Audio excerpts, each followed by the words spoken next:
ایک مرتبہ رسول اللہ صلی اللہ علیہ وسلم مسجد میں تشریف فرما تھے اور لوگ آپ صلی اللہ علیہ وسلم کے ارد گرد بیٹھے ہوئے تھے کہ 3 آدمی وہاں آئے۔ ان میں سے 2 رسول اللہ صلی اللہ علیہ وسلم کے سامنے پہنچ گئے اور ایک واپس چلا گیا۔ پھر وہ دونوں رسول اللہ صلی اللہ علیہ وسلم کے سامنے کھڑے ہو گئے۔ اس کے بعد ان میں سے ایک نے جب مجلس میں ایک جگہ کچھ گنجائش دیکھی تو وہاں بیٹھ گیا، اور دوسرا اہل مجلس کے پیچھے بیٹھ گیا، اور تیسرا جو تھا وہ لوٹ گیا۔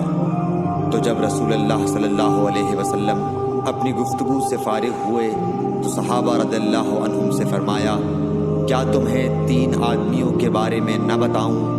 تو سنو، ان میں سے ایک نے اللہ سے پناہ چاہی، اللہ نے اسے پناہ دی، اور دوسرے کو شرم آئی تو اللہ بھی اس سے شرمایا کہ اسے بھی بخش دیا، اور تیسرے شخص نے منہ موڑا، اللہ نے بھی اس سے منہ موڑ لیا۔ صحیح بخاری حدیث نمبر 66۔